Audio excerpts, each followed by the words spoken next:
Prepare to qualify. Hey race fans, welcome back. This is Troy with Prepare to Qualify. So good to have you here. Hey, it's the end of the week after the Indy 500. The depression is starting to set in.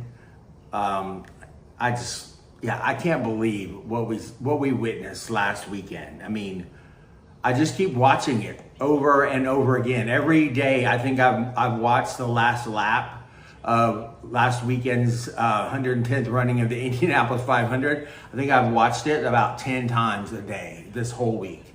I just still can't believe it. I know it was kind of set up and contrived, based on the red flags and the yellow flags and the cautions that maybe could have not been a caution there at the very end. But all in all, the way that the race played out was just absolutely insane. I just can't imagine it being a better race. I mean, there were a lot of lead changes. Obviously, those lead changes were manufactured because of the fact that some of the cars didn't want to lead and they were on a fuel saving strategy, and they, for good reason. Whenever there are early cautions at the Indy 500, there's always alternate fuel strategies that come up that you don't see every year that make the race even more interesting. When those first few accidents happened, within the first half of the race, I was like, okay, oh boy.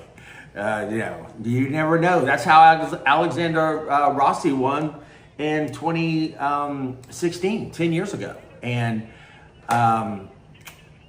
based on an alternate fuel strategy that, he finished the race on fumes, basically. So, but all in all, I just can't believe how great of an Indy 500 that was. All the hype that comes around every year for the Indy 500, and maybe if you're a race fan of another one of the series, and maybe IndyCar isn't your favorite sport, but if you don't like that, there's something wrong with you. I mean, you couldn't make a video game and come up with a better last scenario at the end of the video game to see if you win the championship or not than what we actually saw in real life on Sunday. It was just unbelievable.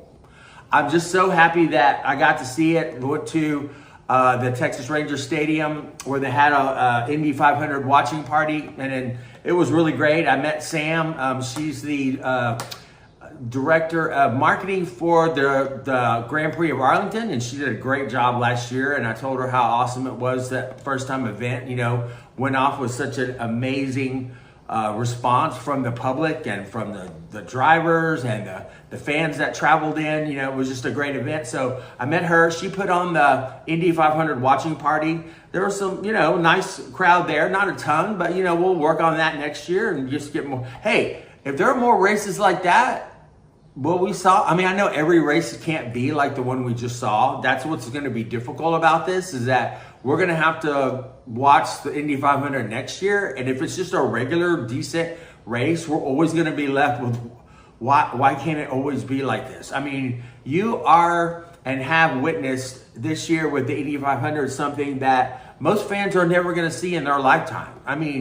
A finish like that just doesn't come along every day, because it is the greatest event, I think, in the history of events. There's just, what could be more unbelievable than 350,000 people all, basically sitting there next to each other without like a million fights or riots or, everybody's there is happy. Everyone there is excited to meet the other person, to find out where you're from, to find out, the reason why you go to the Indy 500 every year. That's a big deal to people down or up from where I am in Indianapolis. And, that's what makes the event so great, is that, you really can't find anything like it anywhere else. So thanks again to Fox. They did a great job with the broadcast. Everything wasn't perfect, obviously, but man, with Will Buxton and Hinchcliffe and Townsend Bell up there in the booth, it's always fun. And I have to say too, just real quick about the Weenie 500. It should be the Weenie 5, right?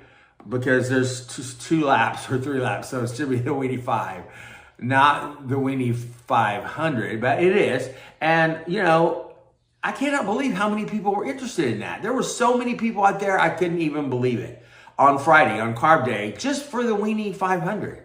So a couple of people I've talked to this week around town where I live, I've asked them about the Indy 500. Like, did you see the race? What did you think? Oh, and people were like, oh, no, I had family in town, or I went out of town, I had, or we were fishing, or we went somewhere else, or whatever. And I'm like, okay. But then, a couple of the people that don't really care for racing that much, I said, hey, what about the Weenie 500? Did you see that? And they're like, what? And I'm like, yeah, the Weenie 500. It's at the Indianapolis Motor Speedway. It's on Friday, Carb Day, and it's becoming a really big event. And, people have really taken to this thing, and the broadcasters are in on it. The fans are in on it. Everybody's acting like it's a serious race, but obviously we know it's not. We know it's stupid and that we're making all this up. But if you act like it's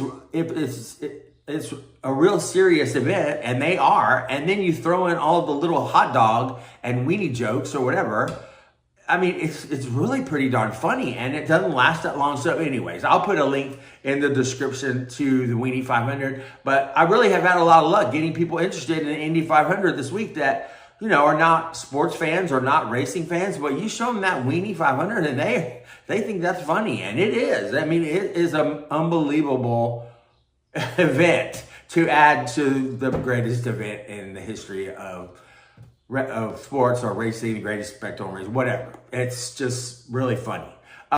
Just real quick, I want to talk about a few things that maybe the other podcast and social media outlets for IndyCar racing didn't mention this week. But, what was up with the start of the race? That makes me so mad. I can't even say how ridiculous it is to be the number 24th car in the grid. You're already qualified in the back of the pack. If I'm the owner of the team or the main sponsor and I see my driver like half-assing it back there, like 2 or 3 turns behind the leaders, I'm like, what are you doing? You're already at the back of the field.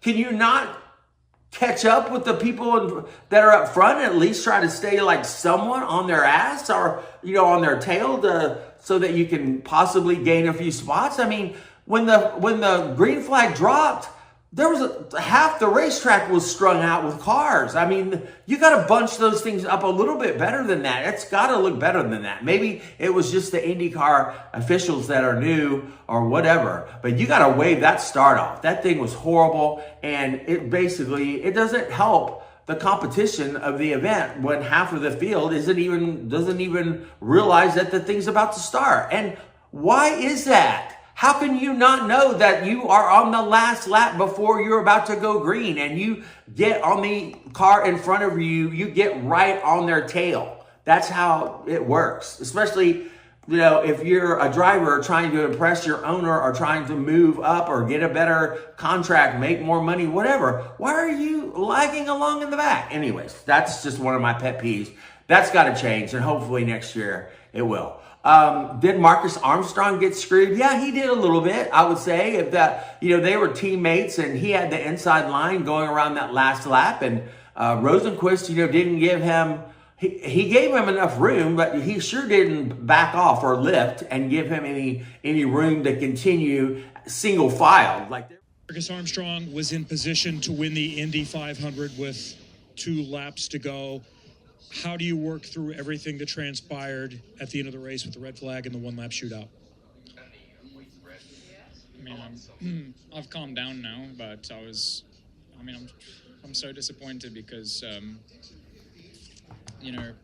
I felt like the last corner, I was given 2 options. The first one was to either crash with my teammate or I had to lift, and I chose to lift a bit, and that was the situation, and we obviously, we were in position to win it. Like, that could have been us that towed past Malukas. I can't believe it, honestly, just so close, and I feel like I just made the wrong call at the most pivotal moment.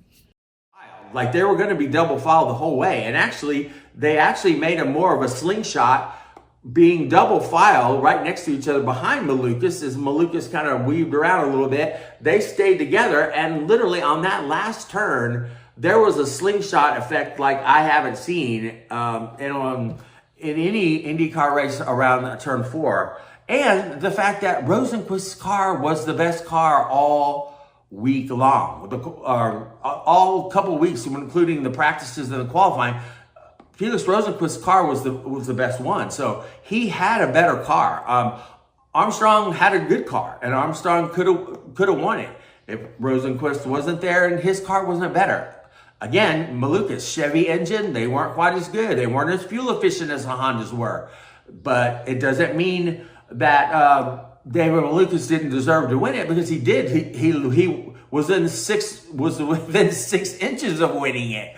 But still, Rosenqvist had the best car. He was a little faster. So, yeah, Marcus Armstrong got screwed a little bit. I mean, Rosenqvist did give him enough room to race. They could have easily both crashed each other out. And that would have been great for Malukas because he would have won, but they didn't. They hung in there.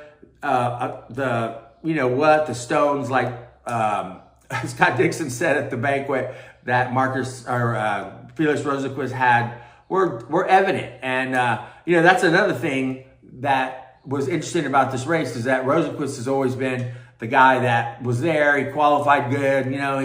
He's a little bit aggressive, at times, but for the most part, he would just kind of not make any like crazy moves. Somebody might knock him out or whatever. But at the end, he would always finish in the top 10, but nothing to really be that excited about. He won one time before, but man, something came over him like I've never seen. I mean, that last lap was epic. I mean, one for the ages. That thing could have ended up in the wall at any time during that last lap between Armstrong and Rosenqvist. And man, I'm just happy that the 8 million people or whatever that were hopefully watching about that time got to see how unbelievable the drivers are that we have, and the fact that the event is just so great. I mean, where are you going to see a last lap like that with 350,000 people all totally into the race? I mean, this isn't like races where people are gone off to get a beer, gone to the restroom, they're out talking to their buddies, a smoke break or whatever.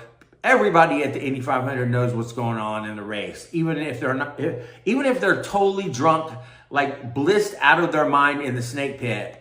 They know they'll look up and see the monitor every once in a while and keep track of the race, and they know what's going on. So, a tribute to IndyCar fans for really putting on a great show, as well as the cars putting on a show. So here's another question. Was there anything that Malukas could have done different to help him win that race? I mean, I just think it was fate. It was just a day that Rosenqvist had waited for, his whole career. And he's been around for a long time.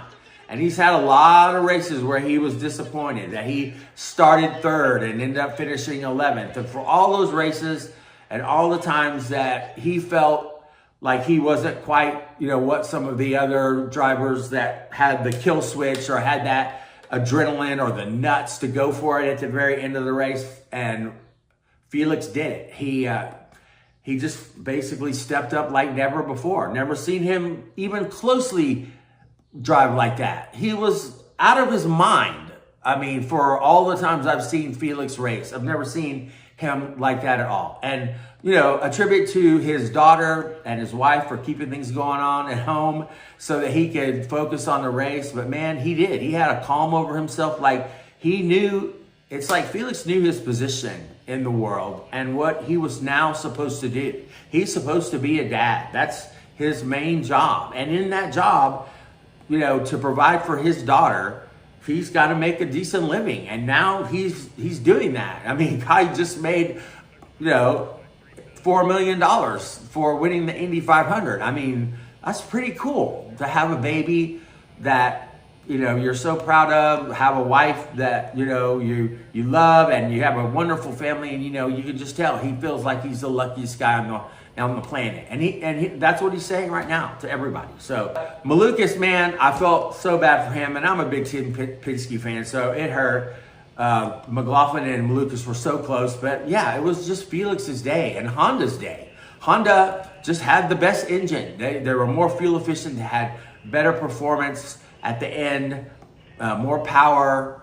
that it just had a little bit more of everything for Indy this year. So, congratulations to Honda. Now that they're staying, in the series, it's really important, and good to have that competition between Chevy and Honda. Look at the picture that I'm putting up right now and tell me that's the finish for positions 3rd, 4th, and 5th. That is the picture, the legitimate picture. Like, I thought it was set up by somebody. Like, that was a marketing photo of some of the cars in the race or whatever. Or they did that during Carb Day. No, that was the actual race. That was behind position 1 and 2, which everybody knows the end and have seen the photo finish. And I even put it up earlier in the video. But that picture that's up now that's the actual running of the cars across the bricks for positions 3rd, 4th, and 5th. So if you don't think that was a good Indy 500, I mean, there it is right there. That picture just shows it all. And, congratulations to those guys. Because that was McLaughlin who got 3rd. And then it was, who got 2nd? It was McLaughlin 3rd.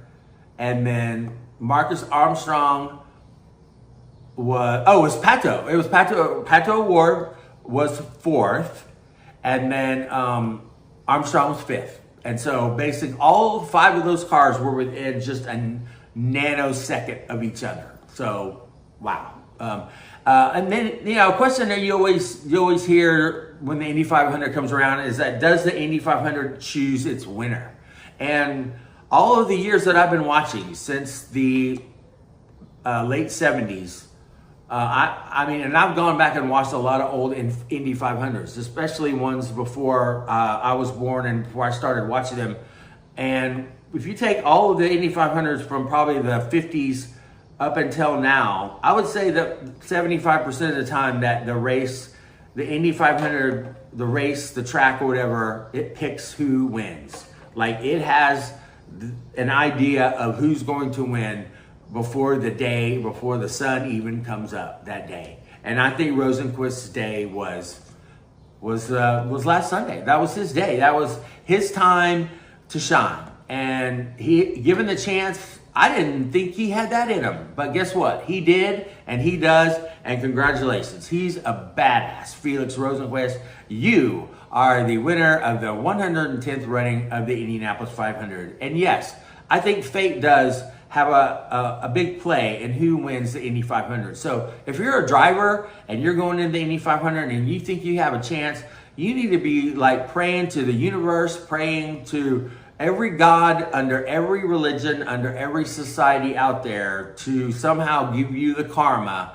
and to maybe have it be your day, because there's just so many things that go into winning it. So many little things that you look back and go, wow, if that wouldn't happen, Rosenqvist wouldn't have won. Or God, just that one, few milliseconds during that pit stop. If that, wheel gun or whatever didn't get dropped there, or tire didn't, wheel nut didn't get put on right. That's what the Indy 500, there's all these little chances to make mistakes. And you go the whole 500 miles and most of the people out there driving are going to make a mistake, or the team makes a mistake or whatever. I mean, Rosenqvist's day, it was just his day. Like, even little mistakes that maybe he made, he was able to easily overcome that. And obviously they were on the right fuel strategy with the Honda engine. So the last thing is, how does IndyCar continue to gain on the interest that the Indy 500 is receiving? And it is receiving a lot of interest.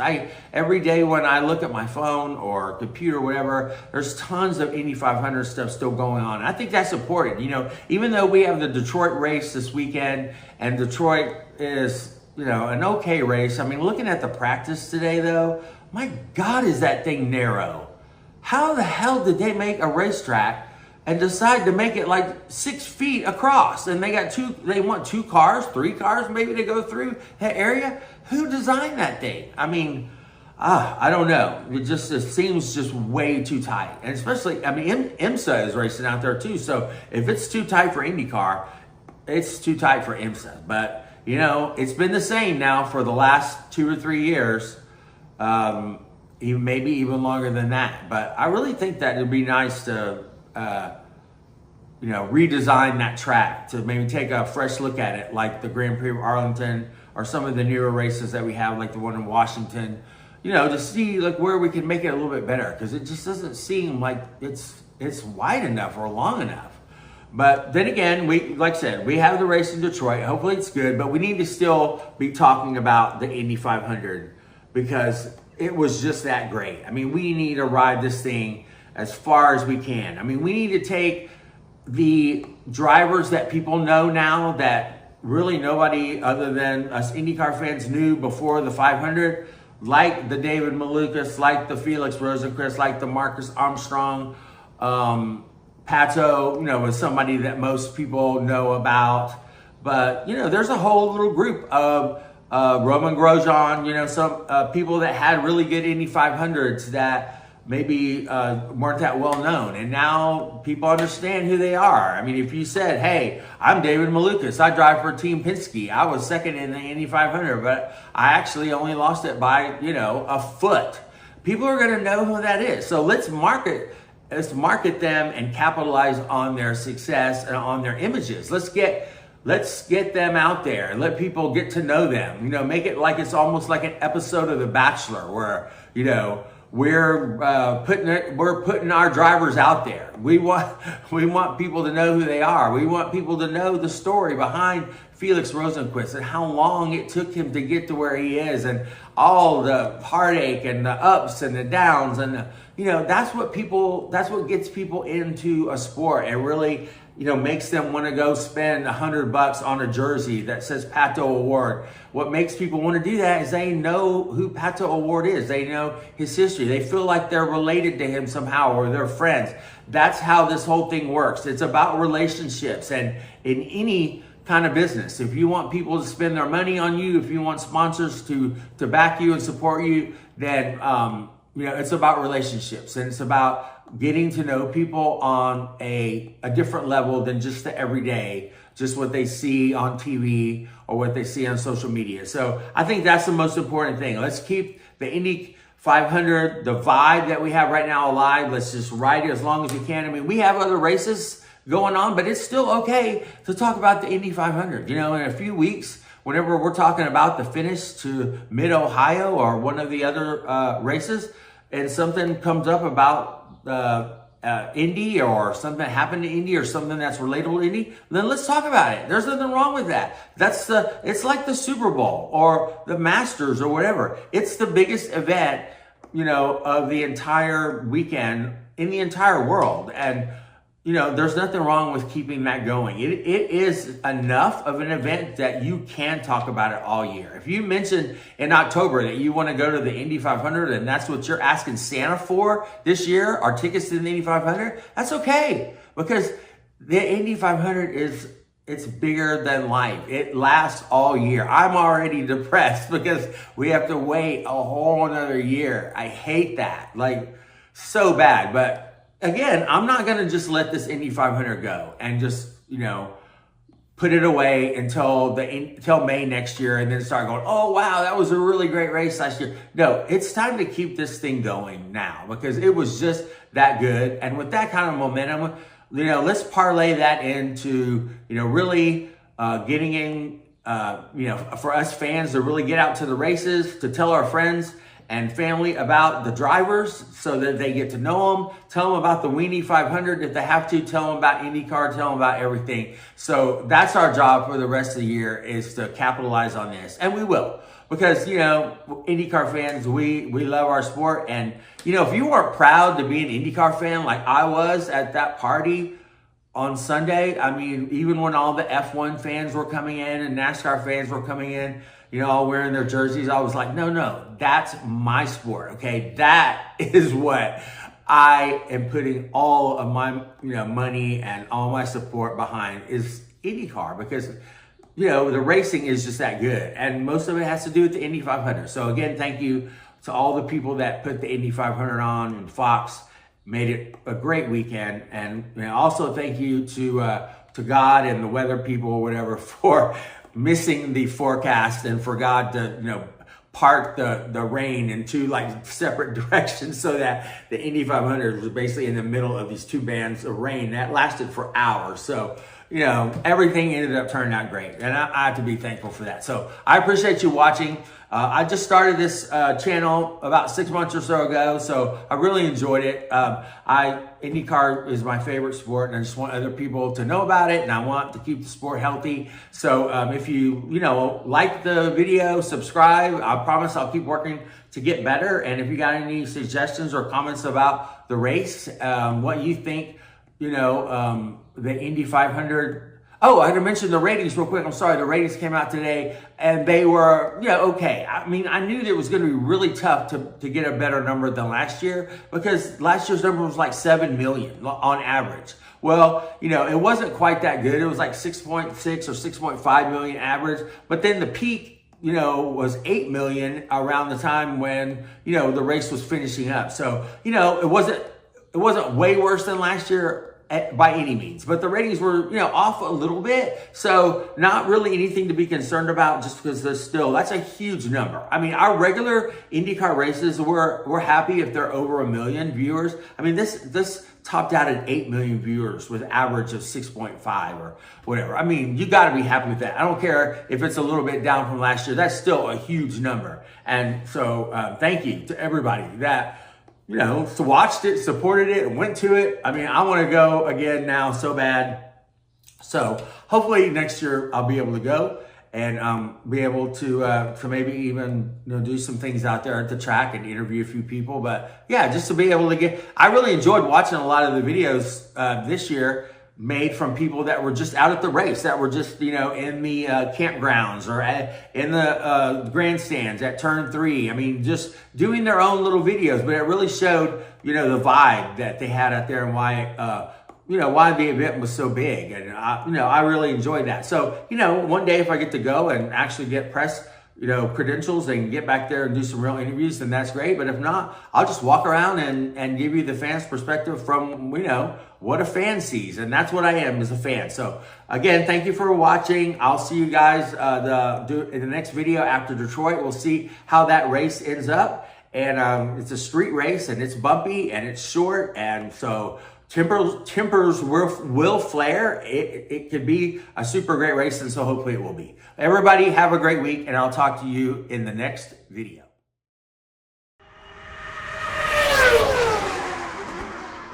Prepare to qualify.